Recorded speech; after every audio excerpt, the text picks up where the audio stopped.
এই গ্লাসটা আমার ছোট মাইয়া একটু আগে পানি খাইতে যেয়ে হাত দা পইরা ভাঙ্গা ফেলাইছে। আর আমার মাইয়ার পরিবর্তে যদি আমি ছোট থাকতাম, আমার পরিবারে যদি এই গ্লাসটা আমি ভাঙতাম, এতক্ষণে মাইরা ঝাড়ু এবং ভাতের সটা সব ভাঙ্গা ফেলাইতো।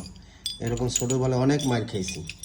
তো একটা পরিবারে সন্তান থাকলে টুকটাক একটু ভাঙবে সরবে, এই কারণে পিতামাতা সন্তানকে হাত দেওয়া এটা মোটেও ঠিক না। যেটা আমরা ছোটোবেলায় পরিবার থেকে এরকম অনেক মার খেয়েছি। এখন এইটা আমার সন্তানের প্রতি আমি এটা প্রয়োগ করতে চাই না বা করিও না। এই জিনিস ভাঙছে, টাকা আছে, আবার কেনা যাবে, সমস্যা নাই। এটা তো তোকে ইচ্ছে করে ভাঙে না।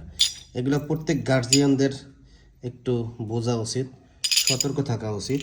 অনেক গার্জিয়ানরাই দেখছি বাচ্চা কাচ্চা এরকম টুকটাক যদি কেউ ভাঙে এমন মার দেয়, এতে এমন নির্যাতন করে, এতে ওই বাচ্চার কিন্তু ব্রেনটা অনেক আঘাত লাগে, বড় হওয়ার পর অনেক কষ্ট পায়।